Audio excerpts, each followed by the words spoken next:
Hello friends, welcome to news Agrian, जो कि एग्रियन का एक चैनल है।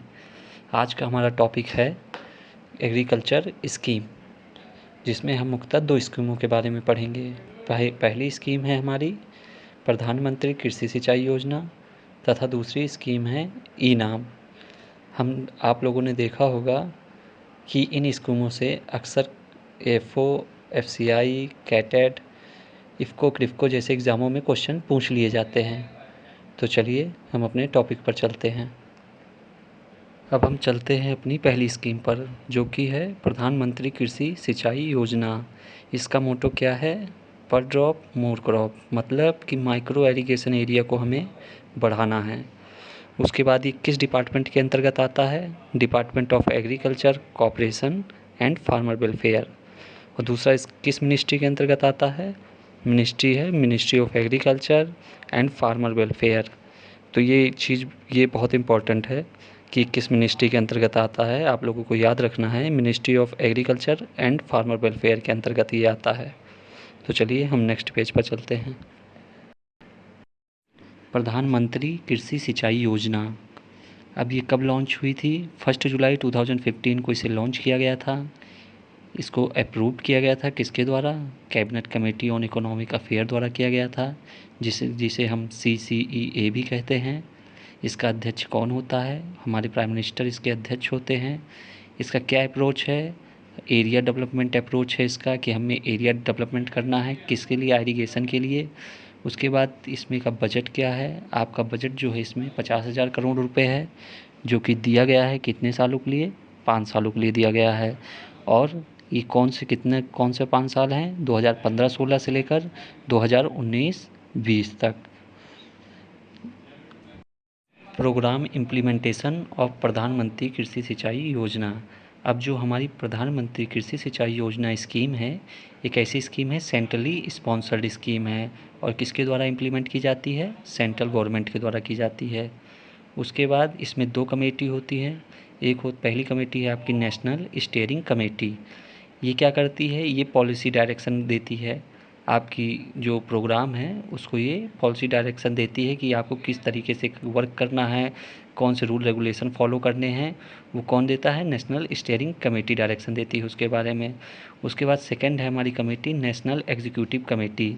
ये चेक करती है कि जो पॉलिसी डायरेक्शन दिए गए हैं उनका सही तरीके से फॉलो किया जा रहा है उन्हें, कि नहीं किया जा रहा है।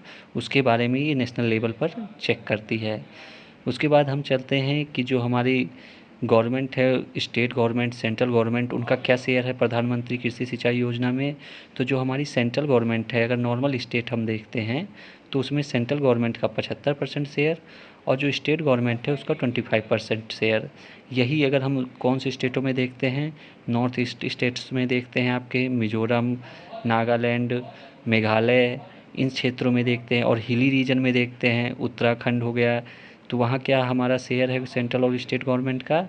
90:1, मतलब जो हमारा सेंट्रल है उसका 90% शेयर है, जो हमारा स्टेट है उसका 10% शेयर है।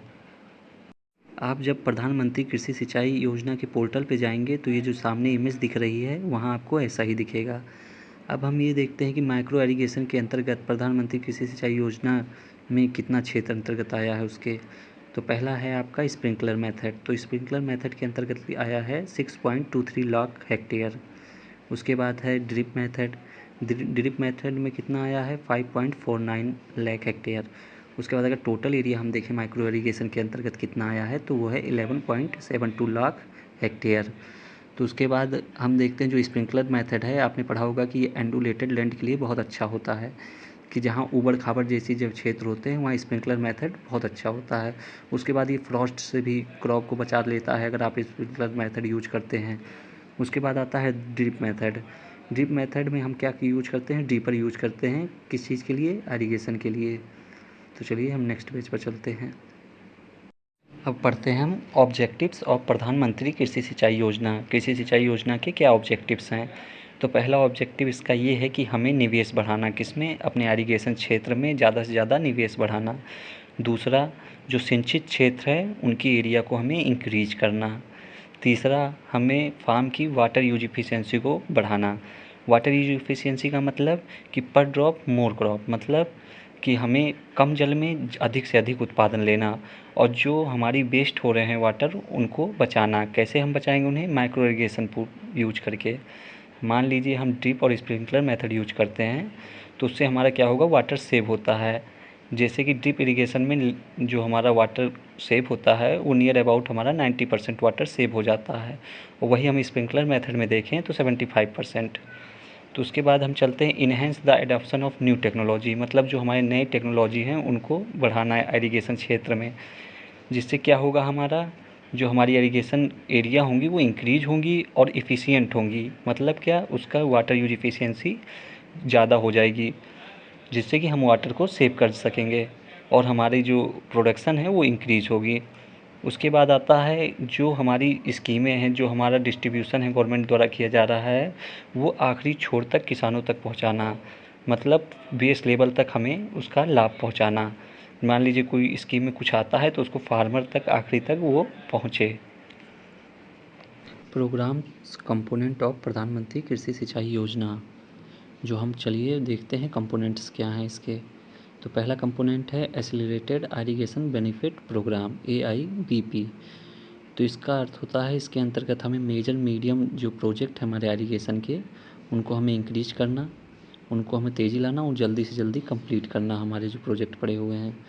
उसके बाद हमारा दूसरा स्कीम है प्रधानमंत्री कृषि सिंचाई योजना, हर खेत को पानी, मतलब जो हमारा इरिगेशन एरिया है उसको इंक्रीज करना, जहाँ हर खेत मतलब लगभग सभी खेतों को हमें पानी की व्यवस्था पहुँचाना।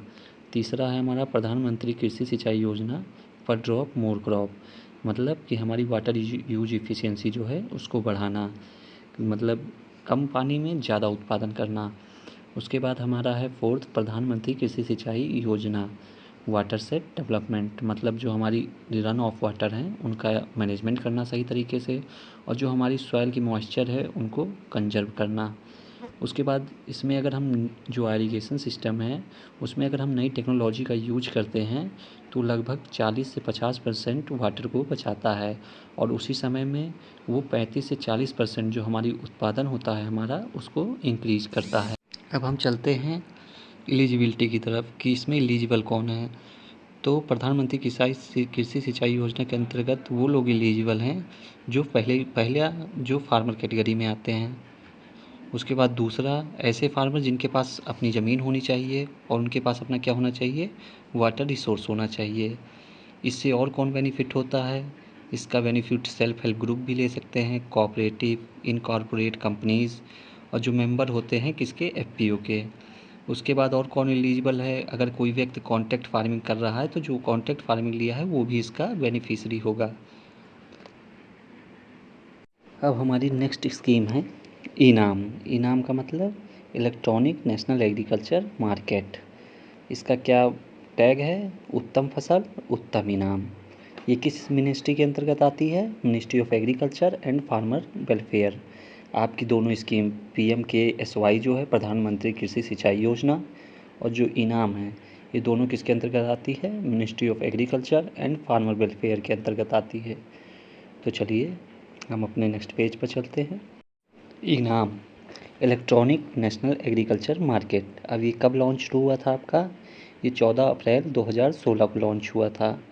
लेकिन इसका अगर अप्रूवल की बात की जाए तो इसको अप्रूवल कब मिल गया था, 1 जुलाई 2015 को आपको मिल गया था अप्रूवल। फिर उसके बाद इसको अप्रूवल किसने दिया था, एग्री टेक इंफ्रास्ट्रक्चर फंड द्वारा इसको अप्रूवल मिला था। उसके बाद इसका बजट क्या है, बजट 200 करोड़ रुपए है इसका। और ये फर्स्ट टाइम था कि हमारे देश में कहा गया वन नेशन वन मार्केट को डेवलप करने के लिए कहा गया, मतलब एक देश और एक बाज़ार। कोई मान लीजिए कोई व्यक्ति जम्मू कश्मीर में है, वो फार्मर है या ट्रेडर है, और दूसरा व्यक्ति कोई आपका कन्याकुमारी में है, वो भी या फार्मर है या ट्रेडर है, तो ये दोनों एक ही बाज़ार में आकर अपना परचेज और सेल कर सकते हैं। तो वही कहा गया वन नेशन वन मार्केट। उसके बाद इस वर्तमान समय में कितनी मंडियाँ इनाम से जुड़ी हैं, वर्तमान समय में 1000 मंडियाँ जुड़ी हैं। अब हम पढ़ते हैं इम्प्लीमेंटेशन एजेंसी ऑफ इनाम। इनाम को इम्प्लीमेंट करने वाली एजेंसी कौन है, तो small farmers agri business consortium जो है SFAC, ये इम्प्लीमेंटिंग एजेंसी है किसकी, इनाम की।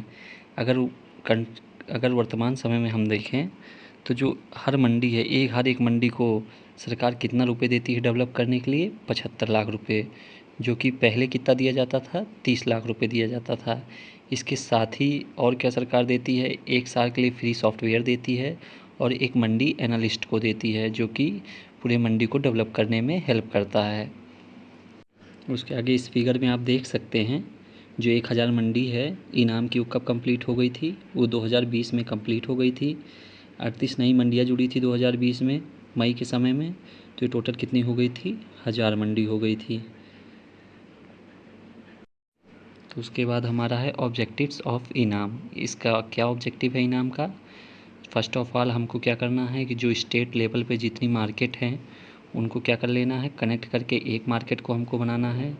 उसके बाद जितनी स्टेटों की मार्केटें हैं उनको जोड़कर हमें एक कॉमन ऑनलाइन मार्केट प्लेटफॉर्म बनाना है। उसके बाद और क्या इसके ऑब्जेक्टिव हैं? इसमें हमको बेटर मार्केटिंग अपॉर्चुनिटी देना है। किसको देना है? फार्मर्स को, ट्रेडर्स को, कंज्यूमर्स को, जिससे कि उनको क्या हो, ज़्यादा से ज़्यादा लाभ हो सके। उसके बाद क्या इसका ऑब्जेक्टिव है? जो हमारे प्रोड्यूस है, क्वालिटी प्रोड्यूस उपलब्ध कराना, किसको? कंज्यूमर को। और जो प्राइस है, प्राइस जो फ्लक्चुएट होती है, बढ़ती घटती है, उसको एक स्थिर रूप में रखना। अब हम इनाम की कुछ विशेषताओं के बारे में जानते हैं। इसमें हम 175 कमोडिटीज़ को सेल कर सकते हैं। उसके बाद इसकी जो बोली लगती है वो बहुत ट्रांसपेरेंट होती है, और जो इसमें पेमेंट होता है वो डायरेक्ट ऑनलाइन खाता धारक जो होता है उसके खाते में चला आता है। उसके बाद जो इनाम होता है, इसमें हमें वर्तमान समय में ट्रेड कैसा चल रहा है और उसकी प्राइस क्या है, जो कमोडिटी है उसके बारे में हमें जानकारी मिलती है। उसके बाद जो इसकी पहुंच है मार्केट की, वो एक स्टेट से दूसरे स्टेट तक है। इस स्टेट का फार्मर उस स्टेट में सेल कर सकता है, परचेज़ कर सकता है, और जो दूसरे स्टेट का फार्मर है इस स्टेट में सेल कर सकता है। उसके बाद हमें ये भी बताता है कि जो कमोडिटी है उनकी क्वालिटी कैसी है, और क्वालिटी के बेसिस पे उनकी बोली लगती है। अब हम देखते हैं इनाम का कवरेज। तो वर्तमान समय में 1000 मार्केट हैं, जो कितने स्टेट में हैं? 18 स्टेट्स और 3 यूनियन टेरिटरीज़ में हैं। तो अब हम देखते हैं सबसे ज़्यादा इनाम मंडीज़ कहाँ इंटीग्रेट की गई हैं। तो फर्स्ट नंबर पे है राजस्थान, सेकंड नंबर पे है आपका यूपी, और थर्ड नंबर पे आपका है गुजरात, और फोर्थ नंबर पे महाराष्ट्र। ये 4 इंपॉर्टेंट है, उसके बाद छोड़ दीजिए, इतना इंपॉर्टेंट नहीं है। और तो आपको ये 4 याद रखना है कि हमारा कौन से स्टेट में, कहाँ, किस स्टेट में सबसे ज़्यादा मंडीज़ कनेक्ट हैं। तो सबसे ज़्यादा मंडीज़ कनेक्ट हैं राजस्थान में, सेकंड नंबर पे उत्तर प्रदेश में, थर्ड नंबर पे गुजरात, और फोर्थ नंबर पे आपका महाराष्ट्र। अब हम इस फिगर में देखेंगे कि इनाम जो प्रोसेस है वो पूरी कैसे होती है। तो सर्वप्रथम सबसे पहले फार्मर रजिस्ट्रेशन करता है अपना। उसके बाद क्या होती है, जो कमोडिटी ले जाता है उसकी सैम्पलिंग होती है। सैम्पलिंग के आधार पर उसे बांट दिया जाता है। उसके बाद क्या होता है, बोली लगती है। बोली लगने के बाद उसका क्या होता है, एग्रीमेंट बनता है, जो सेल करता है, जो परचेज करता है। उसके बाद उसका ऑनलाइन पेमेंट होता है, जो उसको परचेज करता है वो ऑनलाइन पेमेंट करता है। उसके बाद क्या होता है, एग्जिट हो जाता है। तो ये पूरा प्रोसेस है इनाम का। अब हम देखते हैं इनाम के कुछ इम्पॉर्टेंट पॉइंट। तो पहला पॉइंट क्या है, कि जो सबसे ज़्यादा मंडीज़ हैं इनाम की, जो लिंक हुई हैं इनाम से, वो किस राज्य में है? वो है राजस्थान में। उसके बाद जो इनाम मोबाइल ऐप है आपका, वो कब लॉन्च हुआ था? अक्टूबर 2016 में आपका इनाम जो ऐप है वो लॉन्च किया गया था। उसके बाद ये जो इनाम ऐप है अक्टूबर 2016 में लॉन्च किया गया था, जो कि 9 लैंग्वेजेस में है। और जो आपकी इनाम स्कीम है वो अप्रैल 2016 में लॉन्च की गई थी। उसके बाद इनाम का हेल्पलाइन नंबर क्या है? 1800-270-0224। उसके बाद जो इनाम की मंडियां हैं, कितनी मंडियां लिंक्ड हैं इस समय? 1000 मंडी लिंक्ड हैं, जो कि कितने स्टेट और यूनियन टेरिटरीज़ में है? 18 स्टेट्स और 3 यूनियन टेरिटरीज़ में है। जो आपका इनाम पोर्टल है वो कितनी लैंग्वेज में है? वर्तमान समय में 9 लैंग्वेजेस में है। इस वीडियो के PDF के लिए आप हमारे टेलीग्राम चैनल पर जाकर वहाँ से PDF अपलोड कर सकते हैं, जिसका लिंक यहाँ नीचे दिया गया है। उसके बाद आपके सहयोग और समर्थन के लिए बहुत बहुत धन्यवाद। और ऐसे ही और एग्रीकल्चर से रिलेटेड वीडियो के लिए like and subscribe our channel. Thank you so much.